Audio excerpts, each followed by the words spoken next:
Good morning, beloveds. In the ongoing saga of getting ready for kittens, I tackled my linen closet today. Yeah.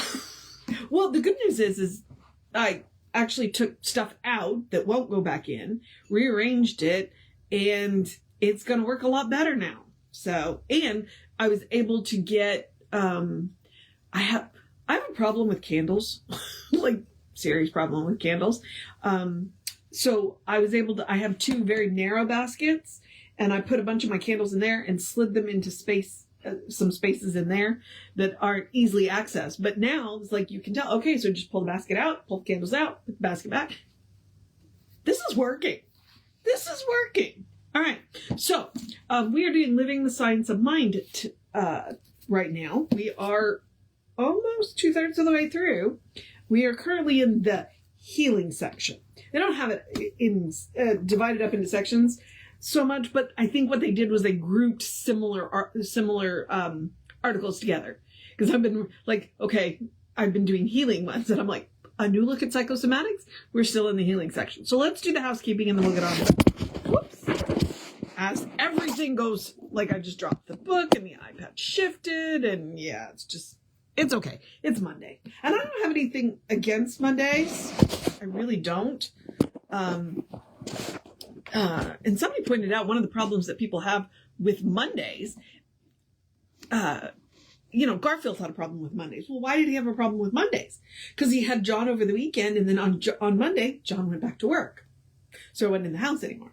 So, that's, other than that, I kind of enjoy Mondays. I like the people that I work with on Monday. Okay, housekeeping. We're doing the housekeeping. We are Creative Life Spiritual Center. The website is creativelife.org. The constant contact email is info@creativelife.org. You email that, you get one email a week. Tells you what's going on for the week and the month. The hot links are hot. It's a blind CC. Nobody will get your email from us. And when I say one a week, it's generally one a week, but we do live in hurricane country, and it is hurricane season. That's the only reason you would get two, is if something happens. Okay, other than that, one a week. Real person doing it, he doesn't have time for more than that. Okay, so there's that. The social medias. We don't monetize the social medias. Why is this important? It means we don't pay them to bump us in the algorithms. So we ask you to help us do that. What we ask you to do is go whichever platform you're on, like, subscribe, follow, and then that will bump us in the algorithms, and then engage with the individual posts, like, subscribe, like, share, comment on the posts. You could also love the posts or laugh at the posts. The sad react and the angry react apparently. Well, I know the sad one reduces it. I don't know about the angry one. I hope you're not angry about the post, but who knows? I try not to say anything. Well, I try not to say anything that should be controversial. What I say shouldn't be controversial, but occasionally, people have a problem with empathy. But if you have a problem with empathy, we're not the place for you. So, you want to learn empathy, we are the place for you. But if you don't think that people should be empathetic, we are not the place for you. Right? Because that's... We're all about oneness, about unity, about empathy. So, okay. I don't know where that came from. Other than I was watching one of the social media contents, and he's like, look, if you have a problem with this, I'm not the page for you. Yeah. I get it. Okay. Okay. So these came out of the at-home Science of Mind course that used to be in the back of the Science of Mind magazine. My pet theory is that the articles were written. Oh, you know what? I don't think I ever told you the social media pages. We are Creative Life Spiritual Center or Creative Life Spark, and I am the running Ryan on the social medias that I am on. There we go. Okay, so my pet theory is that people read the text and came to the lectures and had questions. And so they would write to him, and he would answer them, and that ended up being the at-home course. And then they gathered a bunch of them together. All but two of them came out of that. So, all right. Let's take a new look at psychosomatics. I'm kind of excited about this one. I don't know, just the term psychosomatics. Okay, a new look at Psychosomatics. I once knew a man who developed arthritis in his feet to the extent that he was unable to put on his shoes. After a little questioning, I found that one of his duties was collecting rent from people who were unable to pay. He was a very sensitive person, and unconsciously he developed a physical condition which made it impossible for him to walk to the places where he might meet a situation that was so distasteful. I have in mind a woman who became so anemic that she was at the point of exhaustion. Her real emotional trouble was loneliness. Her family had grown up, married, and established their own homes. She was left alone, in beautiful surroundings, but with no inward enthusiastic interest in life. We might say that life had gone out of her, as though it had flowed away.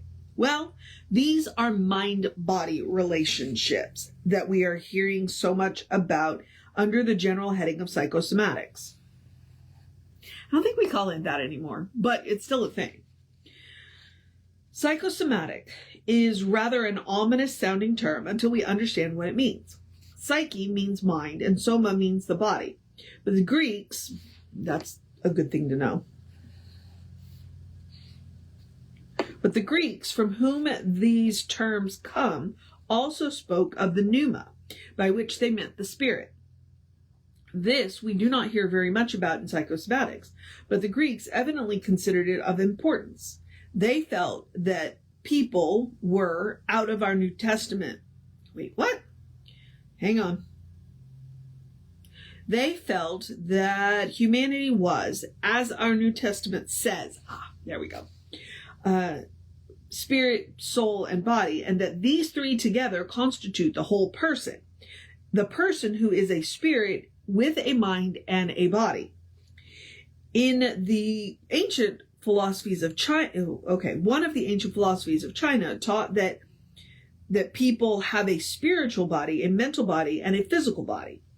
And to show how intuition often precedes scientific discovery, and by thousands of years in this case, this Chinese philosopher said that the physical body cannot be in health unless there is physical circulation.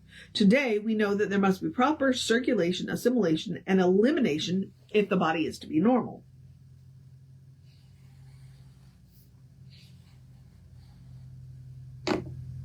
Okay. I would gather that India has the same idea about the spiritual, mental, and physical body, because Amit Goswami has 5 bodies. Yeah, so our ancient philosophers said that humanity also has a mental body, and that the mental body circulates through the physical body, that unless the mental body circulates through the physical, there will be improper circulation physically. This, too, precedes our modern knowledge of body-mind relationships, particularly as they pertain to our emotional reactions to life. And that's super important because stress does terrible things to the physical body. Okay. For we now know that most mental and emotional congestion, with their inner repressions and unconscious conflicts, are due to a lack of proper assimilation of emotional ideas. That's kind of interesting. But to get back to the ancient Chinese idea, it concludes that there cannot be proper circulation in the mental body unless the spiritual body, to which the mental is attached, circulates through the mental. That we cannot even be physically whole until there is circulation of the spirit through the mind and the mind through the body. Okay, remember a couple of days ago, I was talking about why I liked the Eastern method better than the Western medical system. This is why. Spirit, mind, and body.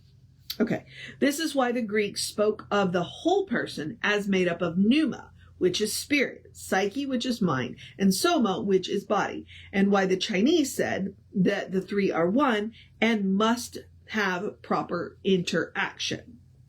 Let us now take a look at the idea of one of the chief exponents of the teachings of Platon. Platonism, from Plato, because apparently I can't say the word today. A person by the, let's see.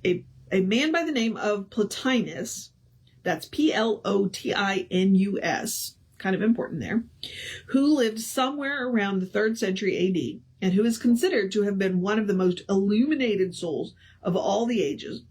Plotinus said that our physical organism is attached to a spiritual idea.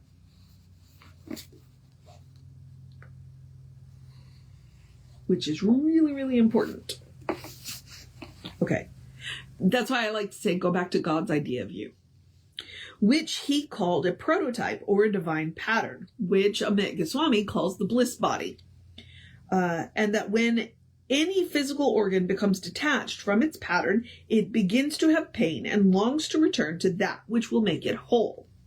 And as we have this idea expressed in still another way in our own scriptures, where it says that we should be perfect outwardly, even as the divine spirit is perfect inwardly. Be ye therefore perfect, even as your Father which is in heaven is perfect. But, okay, this is what we call taking a new look at the modern idea of psychosomatics, upon which so many books have been written. Books well worth reading that deal with the body-mind relationships. And let us see if we do not find something missing even in this new outlook in life. Not that it is not wonderful as far as it goes, and although altogether true, but it so happens that humanity is a spirit having a mind and a body. So it is not enough to say that there must be proper relationships between the mind and body. There must be proper relationships between the spirit and the mind also. And I think we may coin a new expression, one that is entirely intelligent and without which the idea of psychosomatics can never be quite complete, which is spiritual psychosomatics, which we call spiritual psychology. Spiritual psychology, okay? We believe that humanity is rooted in pure spirit, that the person is a spiritual entity right now, here in this world, and that it is impossible for a person to be completely well physically unless they are happy mentally. Equally, we believe that it is difficult for them to be happy mentally unless their mind has the assurance that it is rooted in something stable and permanent, something transcendent and altogether whole in itself. Apparently, I think both of these paragraphs are super important because there's a star with little arrows. So the next paragraphs are really important too. A person is spirit, soul, and body. To try and live in the physical organism without the mind is impossible. To try and live on intellectual thoughts without feeling is equally impossible. But not to realize that even the mind, wonderful as it is dependent upon something greater than itself is disastrous. For if many of our physical troubles are the result of an inward emotional conflict based on a sense of inadequacy or defeat and an unconscious feeling of guilt and rejection, hello modern religion, then nothing is more certain than that the mind and the feeling must have the assurance of a power greater than themselves, governing, guiding, and enveloping. Okay? We get right back to the old thought, so simple yet so direct, and one of the most exalted concepts of the human mind has ever conceived. In God we live, move, and have our being. Ernest used that in his treatments a whole lot. In God we live and move and have our being. It's like being a fish in water. Fish is not completely unaware of the water, but it's completely surrounded by the water and completely dependent on the water. Okay? That's us with the divine. We do not deny the body, nor do we deny the mind. What we do is affirm the spirit. We don't deny the experiences people are having with their mind and their body. We do not deny that what we say is that there is somewhere where that body and mind are perfect and whole and complete, and that is in the spirit. Okay? We believe that the body should be properly cared for. That is the office of the physician. We believe that the mind should be oriented. That is the office of the wise counselor. But in addition to this, we believe in the spirit, which should govern the mind. Consequently, we have developed what we call a new order of spiritual meditation, where an individual takes time, definitely each day, to remind themselves that they are a spirit. Spiritual practice. Regular daily spiritual practice. And that they are one with God, and try to bring about the deep realization that there's a power greater than themselves sustaining them. A wise counselor guiding them, a generous provider who is ready and willing to meet the needs of everyday life. No, we do not deny either the body or the mind, but we do affirm the spirit as the supreme presence and the superior principle of all life. We do come from this thing that we call life or God, and we are fundamentally spiritual beings even while in flesh, especially while in flesh. It's important to remember that we are spiritual beings having a human experience. If we frame ourselves that way, I think it makes things easier. We are spiritual beings having a human experience. We're not humans having a spiritual experience, although we do that too. But what we are is spiritual beings having a human experience. Okay? All right, back to Ernest. I'm going to reread that sentence. We are fundamentally spiritual beings even while in the flesh. How then can we hope to be whole unless we establish a right relationship with this trinity of our being, which is thought, feeling, and action? A right relationship within this trinity of our being. Okay. Spiritual psychosomatics is a reality, and in all our modern systems, wonderful as they are, must fall short of the ultimate goal unless and until the whole person is recognized. We try to live from the viewpoint of divine governance in human affairs, divine life flowing through the physical body, divine intelligence governing the thoughts of the mind. For it is in God and in God alone that there is absolute security. For every great and gracious soul who has ever lived has recognized this and taught it. Let us then think of spiritual psychomatic. We call it spiritual psychology. It sounds a little bit less ominous than psychosomatics. Okay, let me try that again. Let us then think of spiritual psychosomatics and consciously and deliberately unite the mind with the spirit. For if so many of our troubles physically are due to inward conflicts that arise as a result of feeling isolated, unwanted, unneeded, and unloved, with the attendant sense of guilt, how can we find wholeness without first discovering some wellspring of life within us? Some divine inward assurance that we are all on the pathway of eternal unfoldment. It is my belief that it would be impossible. Well, it's Ernest's belief that it would be impossible, although I do agree with him. Whew. Perhaps Jesus had this in mind when he said, "We do not live by bread alone." And yet he realized the need of bread, for he fed the multitude. He never denied any of the objective things, nor any of the things which today we call subjective and unconscious, which he understood better than we do. He included the lesser with the greater and said that if we seek the kingdom first, all these things will be added. It is evident that since he went about healing the sick and doing good, Jesus never rejected the idea of our objective lives as though they were illusions. Ooh, kind of poking at Course in Miracles there. He knew that the body must be fed and clothed and the mind comforted, but he knew where the real substance came from. And so he taught a most simple method of practice: to go to the inner chamber of our thoughts and feelings, meditate upon the divine presence until it becomes a reality, and then conform our whole thinking to this invisible pattern of ourselves, which the Bible tells us is hid within Christ in God. Now, if you've watched me for a while, you know, one of the things that I like to say is that hang on. My mother is an electrical engineer.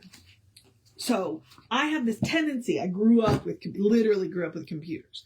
I have this tendency to think of the Christ as software. Okay? The body is hardware, Christ is software. The good news is we come pre-installed with the Christ software. Okay? We already come with it installed. And the password to access it is love.